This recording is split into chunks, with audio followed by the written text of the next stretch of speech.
Hey everybody, thank you so much for joining us on our podcast, Moms on the Move. We are now in double-digit podcast numbers. I think we're episode 11 right now. So anyway, we're excited to be here. I'm Jen. I'm Ashley Steigerwald. And we have certified life coach Jennifer Sisk with us today. So thank you for coming. Oh, I'm honored to be here. We need Thank you so much. We need all the coaching. Yeah, we were brainstorming ideas for the upcoming podcast, and Ashley said we should get a life coach. Like everybody needs a life coach. I think so. Especially right now. Yeah. I think let's start off as strong as we can in 2021 and put this ridiculous year behind us. So yeah, we are very excited to have you. Very. I'm very happy to be here. Yeah, we need the new year. Yes. You need a new month. You can even have a new day. You don't always have to wait for the next year.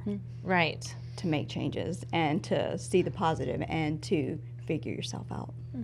Yeah, I'm not one to do New Year's resolutions.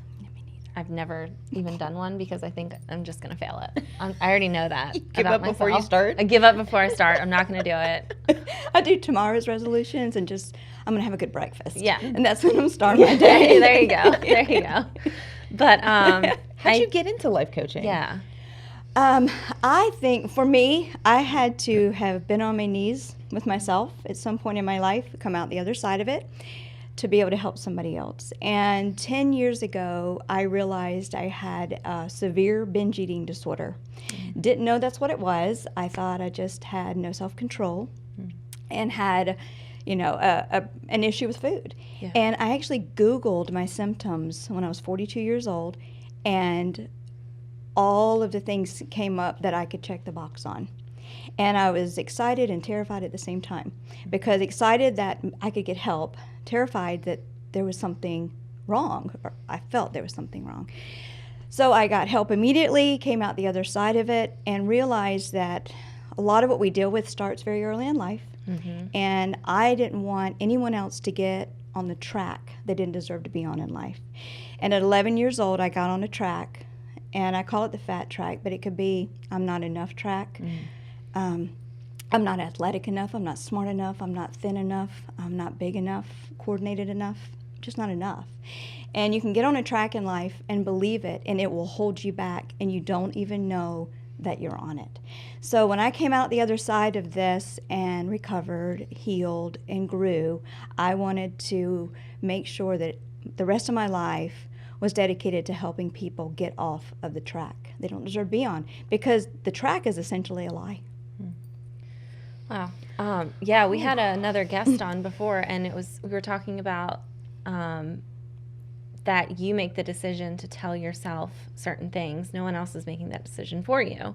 So you have to kind of get out of the routine of critiquing constantly. One of the quotes I remember that we were talking about, and for some reason I think about this almost daily, is, who says you have to wear those pants? Right? She said, who says you have to be in that size? Only you are telling yourself that. So if that's what matters to you, I know personally I'm very hard on myself with my weight. I've always just been like this. My mom gets on me. She gets upset with the fact that I care so much. It's almost a little obsessive. But yeah, I think we're our own worst enemies a lot. It's just hard to get out of that routine. What's that negative self-talk? It's that tape that's, playing over and over and over, and it's breaking that cycle. And how do you change that tape? And that's something that I know I struggle with. Yeah. You do. We all do, and we all do with different things. And for somebody to think that there's something wrong with them because they do is incorrect. It's being human. And it's also the world we live in, where we are taught to focus on these things that essentially don't really matter. They're not who we are. Your size or anything is not who we are. It's deep inside. So you have to shut off that noise on the outside, because that's what we're trained to pay attention to. And no one means to do this. This is just the way we're raised and the way that society has built us to care about what everybody else thinks. But that's a prison in itself.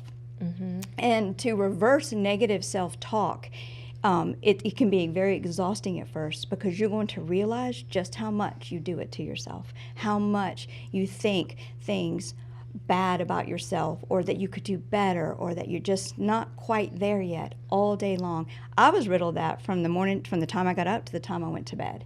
And you have to learn to quiet the voices by challenging them and writing them out. The things that you're thinking, you write them down, you say them out loud, and you challenge them. Because if you're able to accept the negative thought, you're perfectly capable of accepting the opposite, which is the positive thought. We just have to understand it, embrace it, and be patient with ourselves to work through it, because you're retraining the brain.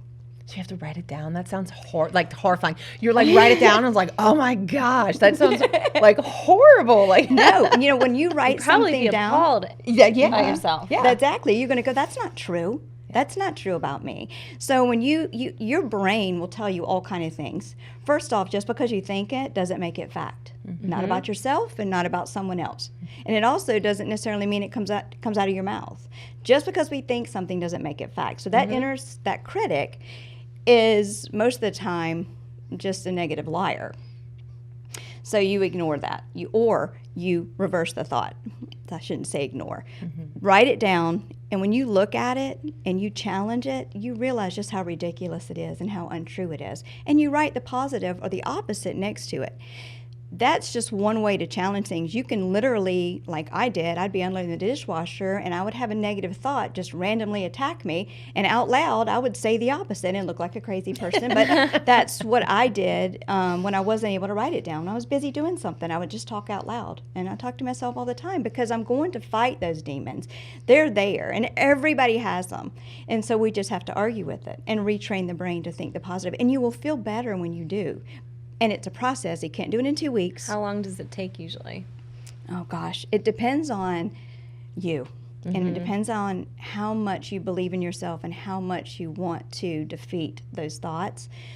And it's work. So like I said at the beginning, you're going to realize just how negative you are with yourself because you're thinking, my gosh, I'm having to, say the opposite all day long. I'd be talking out loud all the time. I'd Right. walking around, driving You around have writer's cramp because you're writing everything down. You're really smart. You are good at your job. Yeah.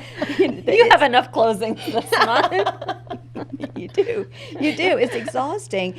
And you think you're never going to get any better, but you do. It takes time. And it could be, a month to years, just depending on how much you dedicate to it and how much time you take with yourself and how much self-care that you do. Because all of those things are what help you to see who you are, not the noise on the outside. Everything that you do comes from within here. So it takes time and energy, and a lot of people want that quick fix, and it's just not there when you're talking about the mind. It's not a quick thing. You have to work. Yeah. I know it is weird because you'll put work into other things, but you never think you have to train your brain. I mean, I've never really thought of it. And like to that. train your brain, you have to slow down. And we are not taught to slow down. We're taught you need to do more. You need to get it done faster. You need to take on more. Stay, be more busy, more hours. And that's not true because then you get out of balance. But when you slow down, that's when you really start paying attention to your thoughts and how lightning fast they are and how quick they are and how they're not serving you or how they are serving you. So when you write things down in a journal, that is another way to slow down in your life, to decompress and to challenge your thoughts. When people slow down, and I think that was one good thing with the coronavirus, is that people were forced to slow down and forced to stay put, and they started to realize hobbies and interests, and we saw our kids different, our pets different, our spouses different, the outside different. We saw things differently with this virus. It's a terrible thing, but it opened up a lot of our eyes. And that I chose to see the positive side of the virus. And that's, to me, what happened. A lot of us started to reach out and find things to do. We started doing crafts and sewing and talking and things like that, and not just tuned into social media all the time. Yeah, it made me realize there were things I didn't want to go back to, Or what you liked. I like to read. Yeah. Things like that you pushed aside because of busy. Yeah. What are you finding that most people come to you for? Is it mostly women? It is mostly women, but I do have some men, and I have students, and I've even had someone as young as 10 years old that I worked with. Okay. A lot of people deal with fear, of the unknown, Mm-hmm. just fear of trying something new, fear of the rest of their life. I have a lot of midlife issues where we just come to that place in our life where we want to it to be more meaningful. Yeah.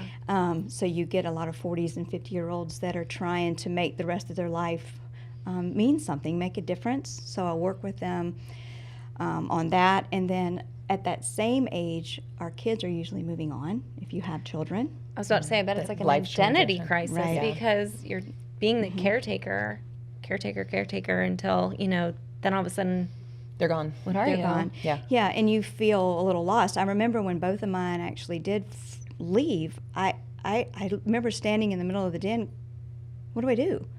What am I supposed to do now? However, I did plan because I was getting my certification the year before I knew my son was going to USC. My last, Okay. I had 2 boys; they're grown, and he's the senior. My youngest is a senior at USC, so I knew I needed something to do. Right. And it had been put in my ear by my own therapist years ago that I was good at coaching and helping others. I've always done it, just didn't see it the way I do now. And so I took it on, and I got certified in 2017. Wow. Great. And so have you seen like a rise in numbers this year reaching out to you? Trying to, because I know everyone right now is struggling and COVID takes a hit.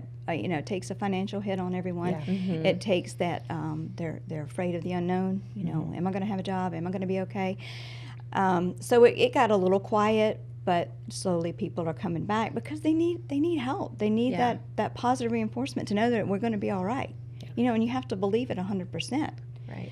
And so every year it gets a little bit stronger. Yeah. So I'd be curious, like you have 2 kids, you said? 2 boys. Mm-hmm. How has that affected your parenting of them? Like, do you do a lot of there's that fine line of like everyone gets a trophy, or are you realistic with? Do you just constantly build them up? I guess is what I'm saying. With the No. positive. No, you don't. I'm very, very, very real, and I wish they were Okay. here to tell you about that. But no, I'm very real and very honest with them. And yes, I'm a positive influence, but no, everybody doesn't get a trophy, and they have to work hard. And matter of fact, I put them both in schools, moving furniture and waxing and stripping floors for their first job ever. And then the second job I wanted them to do, and they went and found it and did it, was with customer service, with food. Because when you have to do manual labor, which is difficult, their feet would hurt, they were exhausted. And then you have to work with people. You said. Yeah. Because Yeah, you see those those 2 things get you ready. Yeah. So, I was not hard on them, but I was fair, and I was a good listener. And if I was wrong, I said I was sorry. Talked about that last More time. than Yeah. anything in my life, that's one thing I know I did well. And where there's a lot of things that we don't do well sometimes. Raising my boys, I'm very proud of that. That's so great. Very proud of that. And my oldest is graduated USC, and my youngest is a senior at USC. So Yeah. I'm very proud of them. That's a great thing to hear, because I think, like, for me personally, that's my biggest goal in life is to sit there eventually and say, like, I feel like I did the best job. I think everybody does I think the majority of parents do the best that they know how at the time. Yeah. They absolutely do. Yeah. And I'll have clients who want to blame parents for things that they've gone through. And of course, parents screw up, grandparents, everybody screws up. But once you understand that people do the best they can with what they have, That's right. and that you still have choices every single day, then you can move on and not do the blame game, because blame just keeps you stuck. Right. Yeah. Talk about, so you said a lot of people come to you with fear. So I wear a bracelet and it says, everything you've ever wanted is on the other side of fear. Just to remind myself sometimes that you have to move through that emotion sometimes to get to your goals or things that you want in life, or the fear of disappointing other people, or the fear of changing and leaving other people behind. You said a lot of people come to you trying to work through fear. So what does that look like or sound like? Well, the biggest, what you should fear is regret. You should always try, because fear is a big fat liar pants. That's all it is. And it holds you back, and it's built up in your mind, and it's built up on beliefs you've been raised on or been around or work around. It's all outside as to why you believe the way you believe. So you have to tap within yourself. Do I want this? And a lot of things that we are afraid of are things that we need to go towards. And I'm not talking about spiders and jumping out of planes and things like that, and, climbing up the side of a mountain, rock climbing. Just those fears that hold you back. You need to go against that terror barrier. You need to go against it and go through it, because on the other side of that is confidence that you've never felt in your life. Anytime you do something you're afraid of, you come out the other side confident and feeling good about yourself. And you also will believe in you. People, that's a big catchphrase. You just need to believe in yourself. Well, you can't just believe in yourself until you make steps towards it. You have to literally, physically and mentally walk toward what you're afraid of and chip away at it to get there. You can't just go, I believe in me, and, Right. rah, rah. Right. Right. That doesn't work. You have to take the steps. You have to put the work in. And once you do that and you get on the other side of that fear, there are doors that open up for you that you never knew were there. Yeah. But if you stay stuck and you stay behind that fear, you don't ever find those doors and those windows. And it gets easier. I feel like you build up grit and resilience. So every time you move past that fear or do something in spite of the fear, it gets easier and easier each time. You believe in yourself. Yeah. Every time you do it, you're keeping a promise to yourself. And you come out the other side, you've seen what you've done, and you believe in yourself, and you build, and you build, and you build, and you build, and you will feel unstoppable over time if you just keep going forward, even when you're scared. Because when you're scared is when the growth happens, and in the struggle is where you grow. You don't grow when everything's all peachy and happy and beautiful. No. You don't grow. Growth happens when you're afraid and fearful and don't know how to do something. That is when you grow, you learn, you press against that comfort zone. Because your brain thinks the fear is keeping you safe. Is that right? Because I feel like... Well, I think it's an innate thing. Yeah. I think fear does keep you safe. It's a protecting mechanism. Yeah. But that's what I'm saying. You don't have to, jump out of a plane. You can, there's little things that we're afraid But it of. feels the same sometimes. It can. It feels the same. Well, sometimes you'll making- build It's it like me up. in public speaking. Yeah. Look at you go now. Well, and it's funny, but this isn't really public speaking.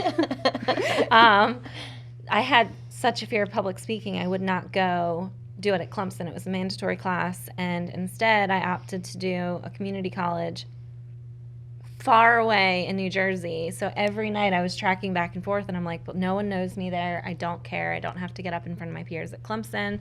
But it's such like the scariest thing for me, which is funny that we're doing this. Yeah. Because I was terrified to do this.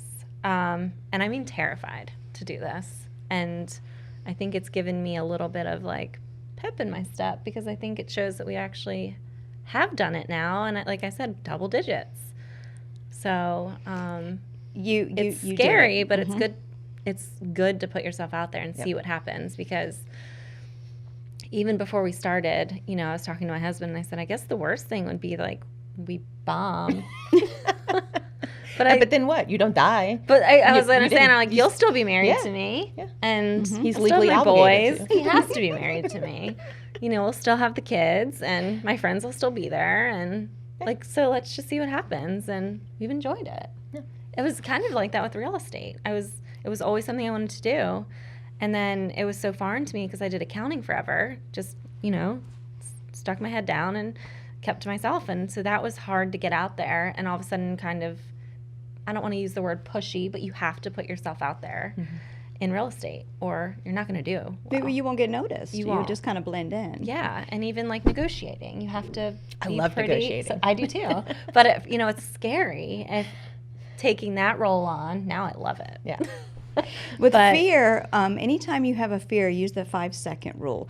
Go ahead and make your decision within 5 seconds, because if you don't, the brain will give you every reason why you can't do it. That's right. Wow. I don't know why it does it. Mm-hmm. That's for the professionals, but I just know it does. And if you make the decision within 5 seconds, I'm going to do it. I'm going to kill it. I'm going to get it. I'm going to go.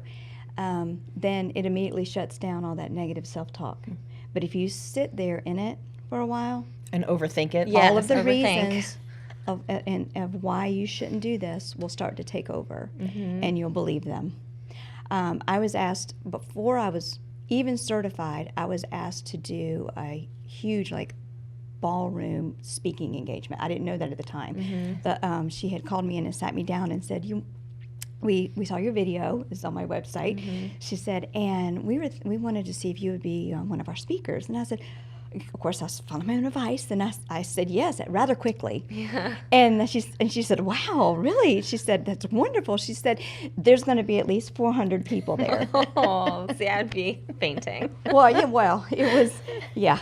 I was terrified, but I absolutely, I absolutely do that. I had never spoke or had a speaking engagement until that time. It's the first one I ever did, other than maybe a little ladies' church group or something. That was the first time I ever did it, and I nailed it. And I came away from that literally physically shaking when I was done, but I did it. Yeah. And it set the tone for me for the rest of my life to have done that, because I had no idea that's what was coming when she asked me, and then I accepted it immediately. I didn't let fear rule me, because it'll hold you down, it'll hold you back, and it'll make you you reject the things that you want, and hang on to the things that you don't want. Yeah. And fear isn't worth it. Right. Liar pants. Yeah. Laugh at it. Yeah. It's so easy to get stuck, though, in that, I guess, like, hamster wheel of thinking, and to really make yourself vulnerable. I think, too, because of social media. So, you're kind of holding yourself accountable on a different level, too, if you're like, even just this podcast. I mean, it's like out there. So if we fail, it's like, hey guys, we failed. But a lot of people starting new jobs or anything, I think it's the same thing, or whatever people are afraid to do. It's a little more public now. Well, it's also the thief of comparison. Yes. Constantly comparing your success to somebody else's, your family to someone else's. And I think social media, and especially, that Instagram culture, really can have really negative impacts on everybody, but women, and we talk about teens and on social media, but it's that constant comparison with other people. Well, I have teens that I'm working with right now that are dealing with that. Yeah. And we did it even back when there wasn't social media. You start comparing yourself at around 11, 12 years old, when you start to change and you start to grow. And so it's a natural process, but with social media, it is 10 times worse, because it's really not real. It's not. No. And these teenagers are exposed early, and they immediately start comparing themselves, which it's just a trap.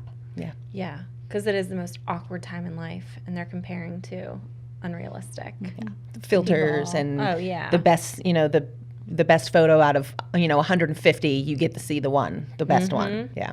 I have to remind those teenagers, and it's adults too, and it's even people my age, that you were perfectly made, and you're not to be compared with anybody. You are special and a gift all your own, and there is no comparing you. It's like, the apples to oranges. It is. There is no comparison, because you were uniquely made perfectly. Yeah. And that's what I remind them, because they are so busy thinking they should be more of this, more of that, look like this. But that's the world we live in, and that's that noise that I have to help most clients shut out. Last night we had a little girls' night, and I talked to you on the way, but I walked in, and my girlfriend was saying she had gained like 14 pounds or something, and I was just like, who cares? I mean, who cares? What am I gonna bow out now? Like, who really cares? I mean, unless she does. But I think she said she's just so self-conscious about it, but again, it's kind of like what I was saying earlier. Who cares though? Like, we really need to be better about that, because as women, I'm not focused on your weight. Thank you. Or your weight. You're welcome. But it's just another thing that we are taught. Yeah. Exactly. To focus on. Yeah. Exactly. Yeah. But we only care about ourselves, really, as psychotic as that sounds. And Well, and I think that's selfish, something that can snap people out. I know, just for me personally, like you get caught in that hamster wheel, that mind where you're overthinking, and I find to then pull myself out of that by service. to others, pulls then me out that I'm not the center. I'm not the center of the universe. All of these thoughts and it doesn't matter. What am I doing for others? So I do find that service aspects for me personally pulls me out of those, mental wheels. And it gives you joy. Yeah. And to do something for somebody else gives you joy, and that feels good. And that's something we should experience every day is a joy, just pockets of it. And I think a lot of us run through our day like puppets on a string, just getting through to the next day, to the next day, to the next day. And when you give to others or service to others is also another way of slowing down. Yeah. And getting out of your own head and working with other people. Yeah. And you also realize your gifts when you do things like that as well. And you can help somebody else realize theirs. Yep. Anytime you extend your hand or extend yourself, you grow and you help someone else to grow. So if you were to do like a few goals for each person listening, I know it's person specific, but like general broad goals for the new year, let's just say, what are your top 3 suggestions? Or like, how do people get started? Like we talked about, maybe not New Year's resolutions, but if there's somebody listening who's like, you know what, I'm struggling, and tomorrow it could be a middle of the week, Thursday, and tomorrow I'm going to decide to make it better. There's plenty of things you can do, and you can always reach out to a life coach. You can reach out to a psychologist, a therapist, anybody that is just going to be solely focused on you. So always reach out if you need that extra help or if you just can't do it. But one of the biggest thing you can do, and people probably get that little eye roll sometimes with this, but is to write things down. When you write anything out, you're challenging it. Anything that you want, write it down as if it's already yours. That's something you're putting out in the universe and putting out, if you're a faithful person, to God, that I want. So instead of saying, oh, I just wish I could just lose this weight in your journal, you write down, I am so happy, I'm a lean muscle machine. As if it's already happened, if you're already there. It's powerful and it's strong. So gratitude is a very, very good way to start with your morning and your day and with your life, because we focus on what we don't have so much more than we focus on what we do have. And the virus helped with that too. Yeah. It's done a lot of damage, but it's also helped us to focus on what we do have and what is important. So gratitude is where you always start. And I suggest for people write down 10 things you're grateful for. I don't care if it's a cup of coffee. If whatever. That's a big it is. thing to be grateful for sometimes. I'm really happy for mine. So it could be something as simple as that, and it can be the same things every day. But 10 things you're grateful for, because you cannot be ungrateful and you cannot think about what you don't have when you're writing down and focusing on what you do have. And it puts you in a good mindset first thing in the morning or right before you go to bed, however you want to do it, or split it up. I love that idea. Then 5 things that you desire in life. Manifest it. Make it happen. Keep it in the forefront of your mind as what you want and what you desire. I don't care what it is. If you want to be an actress, write it down. Write down anything that you want, at least 5 things. And then, there's always people, and this is life, and don't judge, but people will aggravate you. We run across people in life that hurt you, that aggravate you, that damage you, that reject you. I don't want those people taking up space in your mind. So at the bottom of your journal each day, write down 3 names or however many names. You may just have one, you may have the same ones. Write down people who do not serve you. And I mean, they're just not good for you. They say things, they do things that take up space, and send them love. And if you're a faithful person, send them a prayer. Because what you're doing is you're releasing them from here. You don't want anything taken up right up here that's negative. And we carry things around we don't really realize we're carrying, especially if we've been hurt. Yeah. So gratitude, write down things, 5 things that you desire in life that you really want. Make them happen, manifest them. They can. If you think it, you can have it. You have to believe it. And then the people that don't need to be taking up rent in your mind space, let them go. And every day. Send them love. Yeah. And that's a good way to start. Well, thank you so much. Oh, thank you. I really, really appreciate that. I really am gonna do the gratitude. I love that idea. Like starting your day off right, because with the boys, I write pure chaos. Yeah. And so And it I'd slows rather you down. start. Yeah. It does. I do gratitude in the morning, and it's funny because you said you can write the same thing every day, because I do find that some days I'm just 8 days in a row. It's like I'm really appreciative for these things over and over. It was okay, great. though. Yeah, but I loved the writing people and sending them love and letting them go. Well, Yeah. they will not tie up space. Yeah. And when you want something, you have to keep it in the forefront of your mind always. And they will happen. They may not always happen the way you see it happening, Yeah. but it could come in a back door some way, somehow in a different way you never thought it would happen, but it can manifest. I totally believe it, 100%. Wow, wonderful. Hopeful. Yes. Well, thank you again. so and much. let's just do like a cheers with nothing, but cheers to 2021 being a little Yay. bit better. Cheers. Thanks again. Thank you so do much. you have a handle on Instagram or your website people can go to? Yeah, I'm Jennifer Sisk, life coach. If you put that anywhere, you'll find me. Okay. And I have jennifersisklifecoach.com for my website. Okay. And I'm on Facebook. I have an LLC business page on Facebook, Instagram, LinkedIn, Okay. And you're taking new clients. always. Awesome. Wonderful. Always. Wonderful. Thank you And so all much. ages too, correct? All ages. All ages. Okay, great. And Thank you, groups, if you want to do groups. Ooh. Sometimes people like to talk together, or Uh-huh. you'll have a group of women that like to bounce things off of one another and feel comfortable. I do that as well. That's a great idea. Yeah. Great. Well, thanks again. Thank you Thank everybody for you. watching, and we look forward to seeing you next time. Thanks. Have a good day.